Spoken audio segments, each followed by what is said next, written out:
পাপৰ পুখুৰীত আৰু কিমান দিনলৈ চলিব উদ্ধাৰ অভিযান উদ্ধাৰকাৰীয়ে নোৱাৰে প্ৰকৃতিয়ে দিলেহে উভতাই পাব মৃতদেহ সকলো নিয়তিৰ হাতত এৰি এতিয়া ক্ষণ গণিছে আৰক্ষী প্ৰশাসনে এটা দুটাকৈ চাৰিটা মৃতদেহ উমৰাংচত দেৱলাল গড়লোচাৰ পাপৰ পুখুৰীৰ পৰা উদ্ধাৰ হ'ল আৰু কমেও 5 জন লোক এতিয়াও তাত আবদ্ধ হৈ আছে তেওঁলোকৰ জীৱন আছে বুলি এতিয়া আৰু বিশ্বাস কৰাৰ থল নাই কিন্তু পৰিয়ালক গতাই দিবলৈকে হলেও তেওঁলোকৰ মৃতদেহ কেইটা ওলাবগৈ নে সকলো এতিয়া অনিশ্চয়তাত অভিশপ্ত 3 কিলো নামত উদ্ধাৰ অভিযান চলি আছে যদিও এই অভিযানত কোনো মৃতদেহ ওলাব বুলি সেই অভিযানত জড়িত সকলো আশা কৰা নাই সাধাৰণ লোকক দেখুৱাবলৈহে যেন এতিয়া চলাই থকা হৈছে উদ্ধাৰ অভিযান যদি প্ৰকৃতিয়ে বিচাৰে আন মৃতদেহ কেইটাও উদ্ধাৰ হ'ব পাৰে তাৰ বাহিৰে আন কোনো উপায় নাই অভিশপ্ত কয়লা খনিটোৰ পানী সিঁচি থকা হৈছে যদিও পানীৰ লেভেল কমা নাই কাৰণ সেই পাপৰ পুখুৰীৰ চাৰিওফালে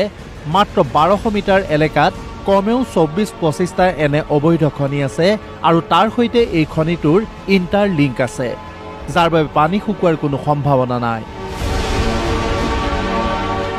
পানী শুকুৱাবৰ বাবে কোল ইণ্ডিয়াৰ পৰা এটা উচ্চ শক্তি সম্পন্ন পাম্প অনা হৈছিল যদিও সেই পাম্পটোৰে পানী সিঁচাৰ সকলো ব্যৱস্থা কৰাৰ পিছতো এক বিশেষ কাৰণত উদ্ধাৰ অভিযানত তাক ব্যৱহাৰ কৰিব পৰা হোৱা নাই এই পাম্পটো চলালে ঘণ্টাত 1.5 লাখ লিটাৰ পানী ওলাই আহিব সঁচা কিন্তু পাম্পটোৰ আহৰণ শক্তিত তাত থকা মৃতদেহো ছিন্ন বিচ্ছিন্ন হৈ সেই পানীৰ লগতে ওলাই আহিব যাৰ বাবে এতিয়া চৰকাৰে IIT গুৱাহাটীৰ পৰা পাম্পটো চলালে মৃতদেহ উদ্ধাৰ কৰিব পৰা যাব নে নাই সেই সন্দৰ্ভত এক প্ৰতিবেদন বিচাৰি সেই প্ৰতিবেদনৰ অপেক্ষাত আছে নাগপুৰৰ পাম্পৰ এইটো IITৰ মানুহে চাইছে এইটো পাম্পৰ প্ৰেছাৰ বেছি এতিয়া এইটো পাম্পত IIT পৰা যেতিয়া আমি পাই যাম এটা ৰিজাল্ট যে কিমান এইটো টানিব লাগে কি কৰিব লাগে তাৰ পিছত ইউজ কৰিম তেতিয়ালৈকে আমাৰ যিটো অলৰেডি চলি আছে এইটো যথেষ্ট পানী কমাইছে বিকজ 6টা পাম্প আছে আসলতে চৰকাৰে সেই আশংকাৰ বাবে এই পাম্পটো নচলোৱাৰে সিদ্ধান্ত প্ৰায় লৈ পেলাইছে কিন্তু সাধাৰণ লোকক দেখুৱাবলৈ পাম্পটো স্থাপন কৰি তাক উদ্ধাৰ অভিযানত যিকোনো মুহূৰ্ততে ব্যৱহাৰ কৰা হ'ব বুলি এটা ধাৰণাহে এতিয়া দি থকা হৈছে উদ্ধাৰ অভিযানত জড়িত হৈ থকা নৌসেনাৰ ডুবাৰুসকলৰ বাবেও কোনো কৰণীয় নাই ডুবাৰুসকলে প্ৰশাসনক জনাই দিছে এই খনিটোৰ 300 ফুট তলত সোঁৱে বাৱে যাব পৰা কেইবাটাও সমান্তৰাল ৰেট হোল আছে সেই হলবোৰ কিমান দৈৰ্ঘ্যৰ সেয়া কোনেও নাজানে আৰু সেই হলত নৌসেনাৰ ডুবাৰু সোমাব নোৱাৰে এনে অনিশ্চয়তাৰ মাজত উদ্ধাৰ অভিযান আনুষ্ঠানিকভাৱে বন্ধ ঘোষণা কৰাৰ পূৰ্বে প্ৰশাসনে মাত্ৰ কিবা এটা কৰি যোৱাৰ চেষ্টা কৰিছে মূল পাম্পটোত এতিয়া 6টা পানী সিঁচা মেচিন লগাই থোৱা হৈছে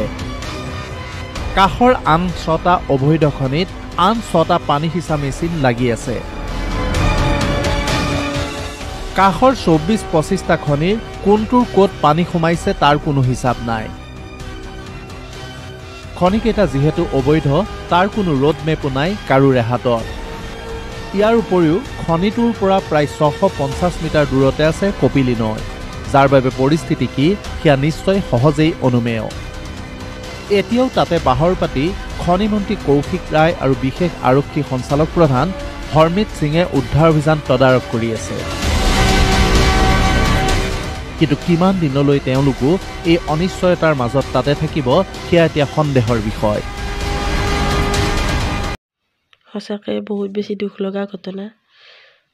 কিমান দুখ লাগিছে হয়নে ঘৰৰ পৰিয়ালৰ মানুহ আত্মীয় কুটুম সকলোৱে কেনেকৈ কান্দিছে নহয় জানো ভগৱানক এটাই প্ৰাৰ্থনা কৰিছিলোঁ যে তেওঁলোকৰ অন্তত মানে জীৱটো থকা অৱস্থাত যাতে উদ্ধাৰ হয় এইখিনি প্ৰাৰ্থনা কৰিছোঁ কিজানি মোৰ ধাৰণা সুৰংগত নাথাকি নদী চদীৰ ফালে যদি ওলাই গৈছে ক'ৰবাত বেলেগ ঠাইও হ'ব পাৰে সেনেকুৱাও হ'ব পাৰে ভগৱানৰ মুঠতে এটাই প্ৰাৰ্থনা কৰিছোঁ যে তেওঁলোক য'তে আছে যাতে সুস্থ হৈ ঘৰৰ মানুহে যাতে বিচাৰি পায় সঁচাকৈ বহুত বেছি দুখ লাগিছে দেই, ইমান কান্দিছে, বহুত দুখ লগা হৈছে। কিন্তু এইটোৱে প্ৰাৰ্থনা কেৱল ভগৱানক,